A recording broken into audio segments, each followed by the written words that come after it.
এই ব্রিফিংয়ে বিএনপি স্থায়ী কমিটির সদস্য সালাউদ্দিন সাহেব একটা কথা বলেছেন যে এই ঘোষণাপত্রে পলিটিক্যাল এবং লিগ্যাল বেজ আছে কিনা এটা নিয়ে আসলে ভাবার বিষয় আছে। আপনার একটু মত জানতে চাচ্ছি।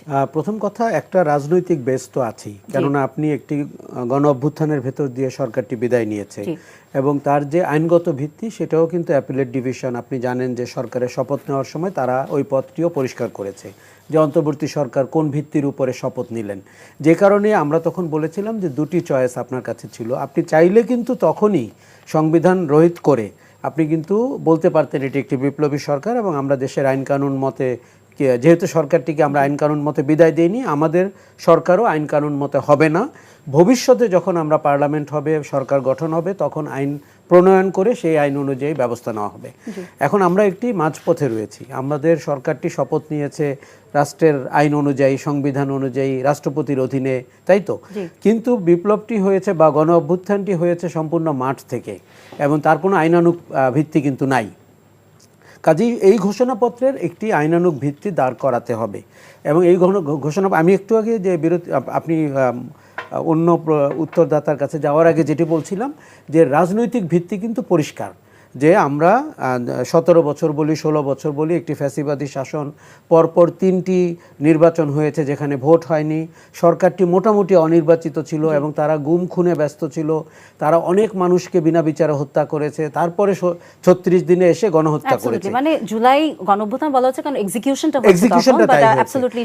জুলাই গণঅভ্যুত্থান বললে তার প্রেক্ষাপট বলা হবে না, আমি তা মনে করি না। আমি কিন্তু প্রেক্ষাপট না বললে মনে হবে এটি 36 দিনের একটি বিষয়, সেটি কিন্তু ইতিহাসের অপব্যাখ্যা দেওয়া হবে, সেটি কিন্তু ঠিক হবে না।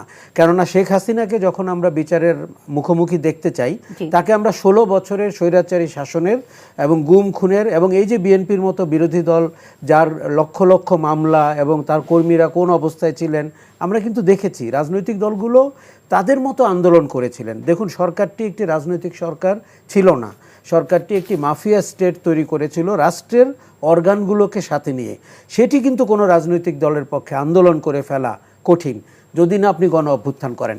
অতএব সালাউদ্দিন সাহেব যেটি বলেছেন আমার মনে হয় তার একটি জরুরি জায়গা রয়েছে যে আপনি রাজনৈতিক প্রেক্ষাপট দাঁড় করালেন, আইনগত ভিত্তি দাঁড় করালেন, কেননা সেটি না হলে পরবর্তীতে আপনি অনেক সংস্কার যখন করবেন সেই সংস্কার নিয়ে আগামীতে, যেহেতু রাজনৈতিক পট পরিবর্তন হতে বেশি দিন লাগে না, ধরেন 10 বছর পরে, 15 বছর পরে কেউ হয়তো প্রশ্ন করলো, আদালতে গেল, রাজনৈতিকভাবে প্রশ্ন করলো যে এই সংস্কারগুলোর ভিত্তি কী, ওই সরকারটির ভিত্তি কী ছিল, তারা কি অবৈধ ছিল নাকি তারা বৈধভাবে ক্ষমতা নিয়েছিল।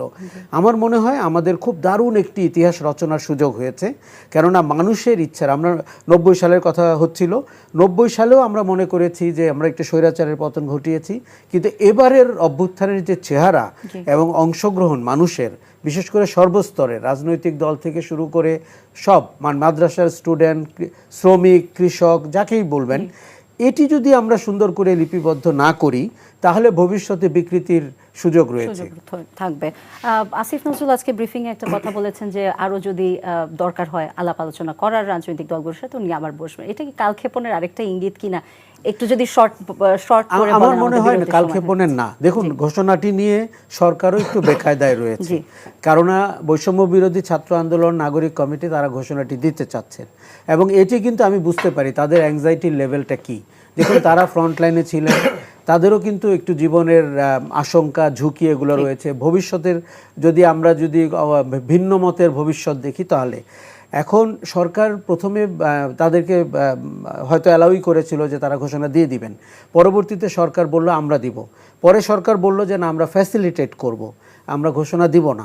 তাহলে যদি ফ্যাসিলিটেট করতে হয়, আজকে বিএনপি, জামাত বা বাম দলগুলো সবার সাথে তো আপনার বসতে হবে এবং আপনি জানেন যে এখানের ভাষাগত পার্থক্য কিন্তু হবেই, কেননা কোন দল কিভাবে এক্সপ্রেস করবে এই অভ্যুত্থানকে সেটা কিন্তু থাকবে। কাজে আমার মনে হয় ঐক্যমত্যে আসতে হলে এটি লাগবে।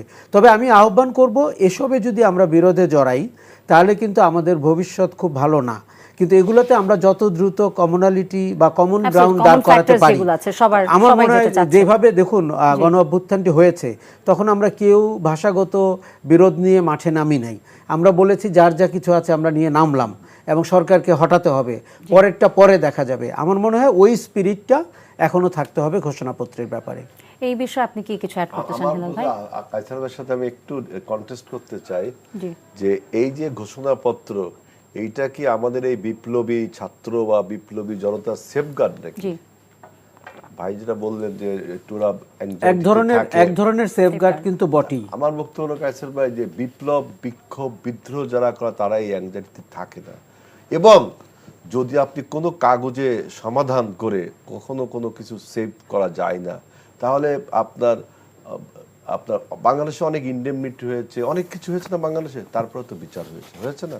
সুতরাং আপনি সংবাদ ঘোষণাপত্রে যাই লেখেন না কেন, যদি আবার ফ্যাসিবাদ ফিরে আসে, তাহলে আপনার ওই কাগজ ছেঁড়া কাগজের মতোই তার মূল্য হয়ে যাবে। তখন মাইট ইজ রাইট, তাই না?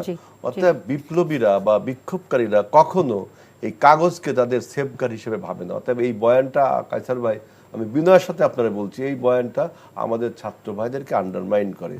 যারা বিপ্লবী, এই বয়ানটা আমার নিজের না, আমি পরিস্থিতি পর্যবেক্ষণ করে মনে হচ্ছে। কেন বলি কথাটা? অনেকেই বলছে না, কেন বলি 5 থেকে 8 তারিখের মধ্যে আমাদের কিন্তু সুযোগ ছিল একটি বিপ্লবী সরকার করার, এমনকি জাতীয় সরকার করার রাজনৈতিক দলগুলোকে নিয়ে। এটি একটি লম্বা আলোচনা, কেন হয়নি, কিন্তু আমরা কি করেছি? আমরা কিন্তু আবার সংবিধান মতো একটি সরকারের শপথ নিয়েছি। আমরা কিন্তু যেই বিপ্লবীরা কাগজ ছুঁড়ে ফেলে দেওয়ার কথা, সেই বিপ্লবীদের চেহারা কিন্তু 5 থেকে 8-এ হতে দেখিনি সরকার গঠনে। আমার ধারণা ঘোষণাপত্র অথবা অ্যাংজাইটি তারই ধারাবাহিকতা।